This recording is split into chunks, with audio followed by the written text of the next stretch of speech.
সপ্তম শ্রেণীর প্রিয় শিক্ষার্থী বন্ধুরা, এখন আমরা আলোচনা করব তোমাদের ষান্মাসিক সামষ্টিক মূল্যায়নের গণিত প্রশ্ন এবং এর উত্তর নিয়ে। একদম ধারাবাহিকভাবে আস্তে আস্তে করে প্রতিটি প্রশ্ন করব এবং উত্তর দিব। তোমরা একটা ভিডিও দেখলেই সম্পূর্ণ সমাধান খুব ভালোভাবেই বুঝতে পারবে আশা করি। আর আমরা সারা বছর তোমাদের নতুন বইয়ের সমাধান দিয়ে থাকি এবং সকল পরীক্ষারও সমাধান দিয়ে থাকি। তাই তোমরা নতুন হলে আমার চ্যানেলটি এখনই সাবস্ক্রাইব করে রাখতে পারো।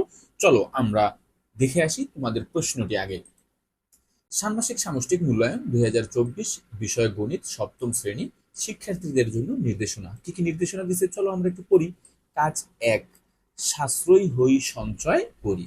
তার মানে এখানে অবশ্যই একটি অঙ্ক থাকবে এই উদ্দীপকের মধ্যে, তাই না? তাহলে আমরা একটু পড়ি। দেখো, জোড়ায় কাজের নির্দেশনা। তার মানে প্রথম একক কাজটা, এই যে একক কাজটা তোমাদের, এটা কিন্তু তোমরা জোড়ায় করবা। সুতরাং এককভাবে যদি তুমি একটু নাও পারো তাহলে মনের ভিতরে ভয় নিও না, তুমি একটু দেখে যাও। দেখো, ধরো তোমার বাসার একজন একটি পড়ার টেবিল বানানোর চিন্তা করেছে। টেবিলটির বিশেষ বৈশিষ্ট্য হচ্ছে এর দৈর্ঘ্য ও প্রস্থ সমান হবে। তার মানে দৈর্ঘ্য ও প্রস্থ কার সমান হয়? অবশ্যই বর্গ। আচ্ছা, টেবিলটি বানানোর খরচ তুমি তোমার প্রতি মাসের হাত খরচের টাকা থেকে সঞ্চয় করার মাধ্যমে সংগ্রহ করার সিদ্ধান্ত নিয়েছো।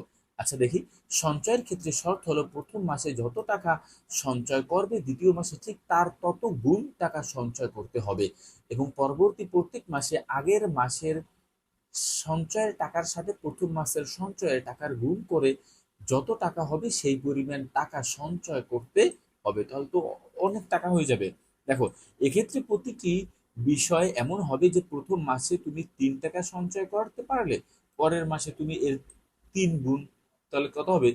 3 3 9। তাহলে তুমি দেখো এখানে কি হয়েছে বলতো। প্রথমে 3 গুণ 3, মানে এই যে দেখো 3 গুণ 3, এর উপর একটা স্কোয়ার দিলাম, তাহলে দুইটা 3 হয়ে গেল না?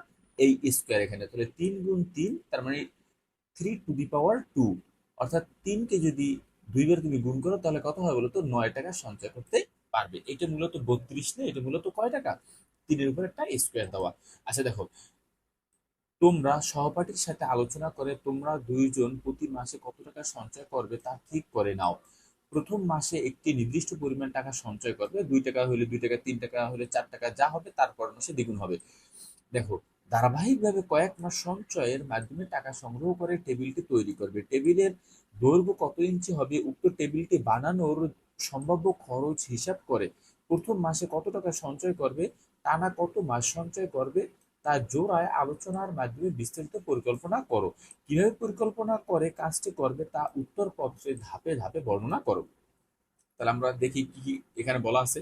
এবারে প্রত্যেকে নিজের খাতায় নিচের প্রশ্নগুলোর উত্তর লিখো। দেখো, নিজের খাতায় মানে এটা তুমি তোমার খাতায় লিখবে। সঞ্চয়ের হিসাব ছক আকারে লিখো। সংখ্যাগুলো কি ছকের মাধ্যমে প্রকাশ করা যায়? ব্যাখ্যা দাও। পঞ্চম মাসে সঞ্চয়ের পরিমাণ কত হবে? তোমার পরিকল্পনা অনুযায়ী টেবিলটি তৈরি করতে কততম মাস পর্যন্ত সঞ্চয় করতে হবে? তাহলে চলো আমরা এই কাজ 1 এর এই প্রশ্নগুলো দিয়ে আসি এবং একটি টেবিল তৈরি করব কিভাবে আমরা তাও দেখে আসি। তাহলে আমি এখানে লিখলাম, দেখো, সাশ্রয়ী হোক সঞ্চয় কাজ 1-এর টেবিল তৈরির জন্য প্রতি মাসে সঞ্চয়ের তালিকা। ধরি প্রথম মাসে আমি সঞ্চয় করব 10 টাকা। কয় টাকা ধরে নিছি? 10 টাকা। তাহলে প্রথম মাসে করব 10 টাকা। তাহলে দ্বিতীয় মাসে কত? এই 10-এর সাথে 10 গুণ 100 টাকা সঞ্চয় করব। তৃতীয় মাসে কি এই 100 এর সাথে আবার 10 গুণ, তাহলে কত হয়েছে? 1000 টাকা। আবার এই 1000 টাকার 10 গুণ দেখো কত হয়েছে? 10,000 টাকা। তাহলে মোট কত টাকা হয়েছে বলতো? 11,110 টাকা। 1 2 প্রশ্ন, সংখ্যাগুলোকে ছক আকারে প্রকাশ করা হলো। তাহলে ছক আকারে প্রকাশ করে দেখো 10 টাকা। তাহলে সূচক আকারে প্রকাশ করা, এখানে বলছে সূচক আকারে প্রকাশ করা যায় কিনা, ছক আকারে না। এখানে হবে কি, মূলত তোমার সংখ্যাগুলোকে কি সূচক আকারে প্রকাশ করা যায় কিনা এখানে। তাহলে আমি সূচক আকারে প্রকাশ করলাম। দেখো এখানে এক 10-এর উপরে পাওয়ার যদি 1 দাও 10ই হয়। তাহলে 10-এর উপরে যদি পাওয়ার 2 হয় তাহলে কত হয়? 100। 10-এর উপরে যদি পাওয়ার 3 হয় তার মানে 10-এর পর 3টে শূন্য, তার মানে 1000। তারপরে দেখো তুমি এই 10-এর উপরে যদি পাওয়ার 4 হয় তার মানে বুঝবে 1-এর পরে শূন্য 4টা, মানে শূন্য 4টা হবে, তার মানে কি 10,000 হয়ে যাবে। তাহলে এগুলোকে আমরা সূচক আকারে প্রকাশ করতে পারি। তাহলে কিভাবে তোমরা সূচক আকারে প্রকাশ করবে এটাও বুঝলা। এরপরে ৩ নং, পঞ্চম মাসে সঞ্চয়ের পরিমাণ কত হবে? তাহলে এখানে চতুর্থ মাসে হয়েছে কত? ১০,০০০। এর সাথে আবার ১০ গুণ করবা, তাহলেই তো হয়। তাহলে দেখো প্রশ্ন ১ এর ছক থেকে আমরা বুঝতে পারি প্রতি মাসের সঞ্চয়ের পরিমাণ ১০ এর সূচক। তাহলে মাসের সংখ্যা অর্থাৎ পঞ্চম মাসের সংখ্যা হবে কত? এই ১০ এর সাথে ৫ পাওয়ার হবে সূচক। মাস এখন যদি তোমাকে বলে ৬তম মাস, তাহলে এই ১০ এর উপরে ৬ দিবা। কারণ প্রথমে যদি তুমি ২ টাকা সঞ্চয় করো তাহলে তোমার ভিত্তি কিন্তু ২ লিখতে হবে এখানে। যেহেতু আমি ১০ টাকা সঞ্চয় করি, দেখো এখানে ১০ টাকা সঞ্চয় করি, এর জন্য সবগুলোর ভিত্তি ১০ ১০। যদি তুমি ৫ টাকা করো তাহলে এখানে সব হবে ৫ ৫। ১০০ টাকা করলে এখানে হবে ১০০ ১০০। সুতরাং এখানে ৫তম মাস বলছে, এখানে এর উপরে আমি ৫ দিলাম। তাহলে পঞ্চম মাসে আমার সঞ্চয়ের পরিমাণ হবে কত? আমি একটু হিসাব করি। একক, দশক, শতক, হাজার, অযুত, লক্ষ। ১,০০,০০০ টাকা আমি সঞ্চয় করব। ৪ নং প্রশ্ন দেখো, আমার পরিকল্পনা অনুযায়ী টেবিল তৈরি করতে টাকা লাগবে ১১,০০০ টাকা। সুতরাং পরিকল্পনা অনুযায়ী টেবিল তৈরি করতে ৪ মাসের সঞ্চয়ের টাকা হলেই হবে। ৪ মাসের কেন? দেখো এখানে হয়েছে কত? ১০,০০০ টাকা। এরপর হয়েছে ১,০০০, ১১,০০০। এখানে হয়েছে ১১,০০০ কয় টাকা? ১০০ টাকা। তারপর হচ্ছে তোমার প্রথম মাসে ১০ টাকা, তাহলে হয়েছে ১১,১১০ টাকা। কিন্তু তোমার লাগবে ১১,০০০ টাকা। তাহলে তোমার এই চতুর্থ মাস ব্যতীত তো তোমার ১১,০০০ টাকা হবে না, তাই না? তার মানে তুমি কি বলবা? চতুর্থ মাস সঞ্চয় করা প্রয়োজন, মানে ৪ মাস সঞ্চয় করা প্রয়োজন। তোমার টেবিল তৈরি করার জন্য কয় মাস সঞ্চয় করা প্রয়োজন? ৪ মাস। তাহলে এইভাবে তুমি তোমার বাসায় বিভিন্ন অঙ্ক দ্বারা, এখানে আমি ১০ দিছি, তুমি ১০০ দ্বারা প্র্যাকটিস করো, তুমি ৫ দ্বারা, তুমি ২০ দ্বারা, তুমি ১৫ টাকা দিয়ে প্র্যাকটিস করবা। প্র্যাকটিস করে এগুলো সব ভালোভাবে অনুশীলন করে যাবা কালকে। এবার আমরা চলো দ্বিতীয় কাজে যাই। কাজ ২, পরিমাপে দক্ষতা বাড়াই।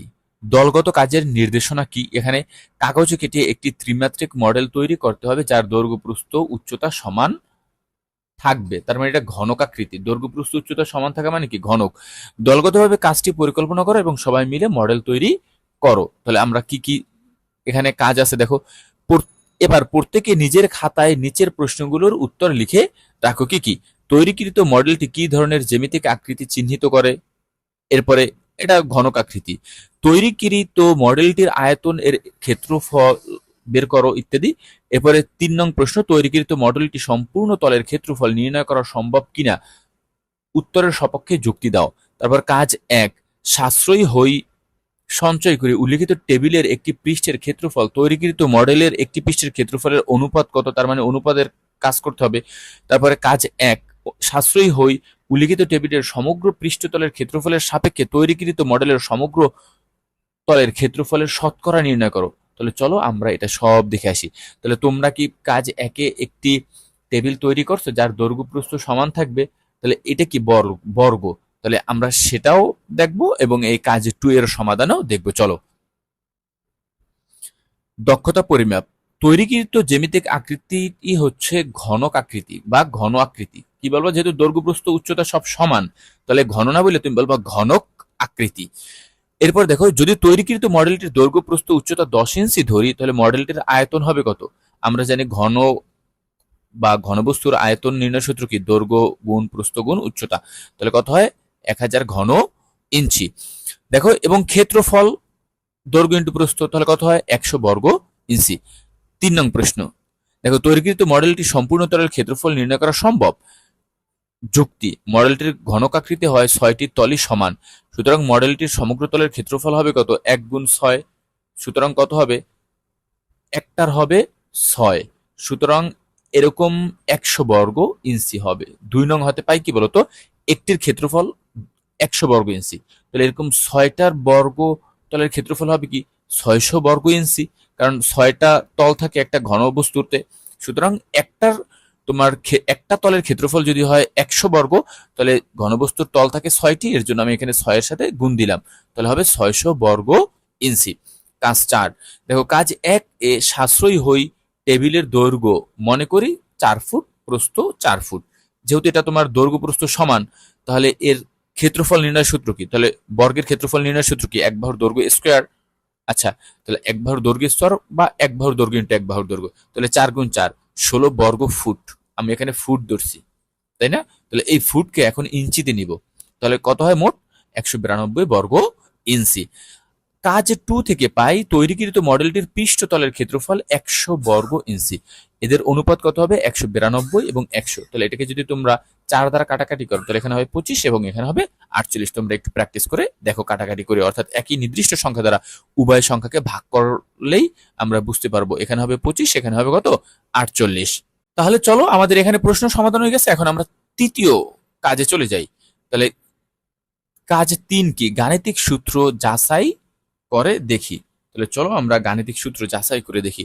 সূত্রগুলো হলো এই: দলগত কাজের মাধ্যমে তৈরিকৃত মডেলটি একটি পৃষ্ঠের সমান কাগজ কেটে নাও। এবার নিচের সূত্রগুলো থেকে লটারির মাধ্যমে প্রাপ্ত যে কোনো একটি সূত্র বেছে নাও, অতঃপর উক্ত কাগজটির রং করে একটি মডেল তৈরি করার মাধ্যমে সূত্র প্রমাণ করো। এগুলো হচ্ছে কাগজ কেটে সূত্রের প্রমাণ আছে না, বর্গ তৈরি করো, এইটাই বলছে মূলত। এখানে 4টা সূত্র দেওয়া আছে, তোমার বইতেও এগুলো দেওয়া আছে। কাগজ কেটে কিভাবে সমাধান করে এগুলো মূলত আমরা আগেও অনুশীলন করে ফেলছি। তাহলে চলো এটাও আমরা একটু দেখে আসি। দেখো, গাণিতিক সূত্র যাচাই করি। প্রথম সূত্রটা আমরা একটু দেখি। a plus B whole square এর মান নির্ণয়ের সূত্র a minus B whole square plus 4ab। তাহলে এটা কিভাবে সমাধান করতে পারি? দেখো, a মাইনাস বি, এটা আমরা লিখলাম a মাইনাস বি। দেখো, এই টোটালটা হচ্ছে তোমার এখান থেকে এই পর্যন্তটা হচ্ছে a। সেখান থেকে যদি আমি এই b পরিমাণ বাদ দিই, দেখো এখান থেকে এই মোট আয়তন থেকে এই যে কাগজ, এই জায়গা থেকে এই জায়গায় হচ্ছে মোট a পরিমাণ, সেখান থেকে আমরা এতটুকু ধরে নিলাম b। তাহলে এতটুকু যদি b ধরি আমরা, তাহলে এখানে কতটুকু থাকে? তাহলে মোট আয়তন থেকে বি পরিমাণ বিয়োগ করে দিব, মানে এতটুকু বাদ দিয়ে দিব, তাহলেই তো এই জায়গাটুকু থাকে। এরপরে দেখো, এই আয়তন আমি এখানে লিখবো এটাও। এরপর আবার এ মাইনাস বি, তাহলে এখান থেকে যেহেতু এটা তোমার বর্গ, তাই না? এই যে দেখো স্কোয়ার না বর্গ না বলো, তাহলে এটাও হবে সমান টোটালটার পরিমাণ এ, সেখান থেকে এতটুকু পরিমাণ বি বাদ দিয়ে দিব আমরা। তাহলে এখানে থাকবে কি? এই জায়গা থেকে এই পর্যন্ত হচ্ছে এ, সেখান থেকে এই বি পরিমাণ আমি বাদ দিব। তাহলে এখানে থাকে কি? মোট এ থেকে বি পরিমাণ বিয়োগ করলে যা থাকবে ওই পরিমাণ হচ্ছে এখানে। এরপর তোমরা এটার সাথে এটা গুণ করো। তাহলে এখানে এ মাইনাস বি, এ মাইনাস বি, তার মানে দুইটা এ মাইনাস বি হোল স্কোয়ার। এরপরে এখানে আবার তোমরা এইটার সাথে এটা গুণ করো। তাহলে এখানে আছে বি আর এখানে আছে এ বি, তাহলে বি মাইনাস, এরপর আবার এই বি দ্বারা এটার সাথে গুণ করো, তাহলে এই মান হয়। আবার এই বি দ্বারা এই বি কে গুণ করো, তাহলে এখানে কি হয়? বি স্কোয়ার হয়। তাহলে দেখো মডেল হতে আমরা কি কি পাই, এই জায়গায় কি কি মানগুলো আমরা পাইছি সেগুলো এখানে লিখবো, তারপর ক্যালকুলেশন করব, তাহলে কি হয়ে যাবে? আমাদের এই মানটা এসে যাবে। তোমরা এটা একটু প্র্যাকটিস করে নাও। এর পরের প্রশ্ন দেখো, এখানে বলা আছে কি কি এই মানগুলো। দেখো এখানে এ প্লাস বি এবং এই মানগুলোকে কি করা হয়েছে? সমাধান করা হয়েছে। এখানে এ স্কোয়ার কি কি পাই? এখানে এ স্কোয়ার, এই এ স্কোয়ার এখানে লিখলাম। এবারে এ বি, এই একটা এ বি, তার মানে দুইটা এ বি। তারপর হচ্ছে একটা বি স্কোয়ার, একটা বি স্কোয়ার। এরপর তোমরা এখানে এ স্কোয়ার প্লাস 2ab, এরপরে এটাকে ভাঙাইয়া তোমরা কি লিখতে পারি আমরা? 4ab এখানে। এরপরে দেখো এই সূত্রটা কিভাবে প্রমাণ করা হয়েছে। এখানে এ প্লাস বি, এখানে এ প্লাস বি, তাহলে এ এ গুণ করলে কি হয়? এ স্কোয়ার। আবার এ বি গুণ করলে কি হয়? A B. আবার এই বি দ্বারা গুণ করো, কি হয়? A B. আবার এই বি গুণ বি, বি স্কোয়ার। তারপরে এইটা এটা এই সব ভিতরের গুলা যোগ করে ফেলবা, তাহলে এরপরে এই মডেল থেকে আমরা এই মানটা পাই।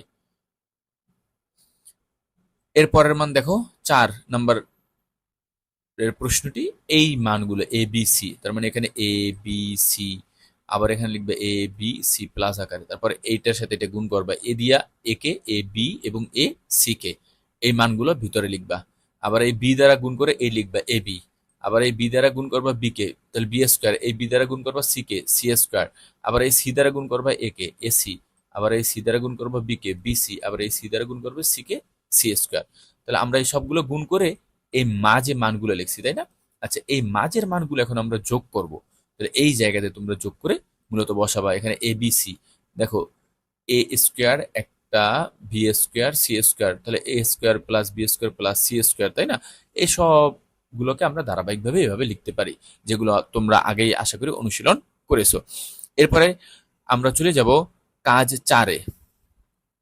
কাজে 4 কি বলা আছে? দেখো, জ্যামিতিক আকৃতি বুঝি ও পরিমাপ করি। একক কাজ 2 এর নির্দেশনা দেখো, A4 সাইজের একটি আয়তাকৃতি এক টুকরা কাগজ নাও, কাগজটি কর্ণ বরাবর কেটে 2 অংশে ভাগ করো এবং অংশগুলো কোণ চিহ্নিত করো। দেখো কি কি বলছে, এরপরে 5টা প্রশ্নের উত্তর দিতে হবে। কেটে নেওয়া অংশ 2টি কোন ধরনের জ্যামিতিক আকৃতি নির্দেশ করে এবং আকৃতি 2টির বৈশিষ্ট্য লিখবা। তাহলে আমরা একটু দেখি। জ্যামিতি আকৃতি বুঝি ও পরিমাপ করি।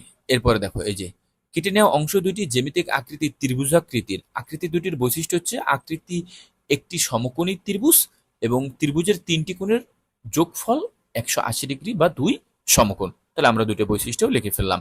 এরপরে 2 নং প্রশ্নটি দেখব। চাঁদার সাহায্যে যে কোনো একটি আকৃতির কোণগুলো পরিমাপ করে যোগফল নির্ণয় করো, যে কোনো একটা কোণের। তাহলে চলো আমরা এই কোণ আর এই কোণের পরিমাপ করি। তোমরা চাঁদার সাহায্যে তো পারবাই আশা করি, তাই না? অথবা এটা 90 ডিগ্রি, তাই না?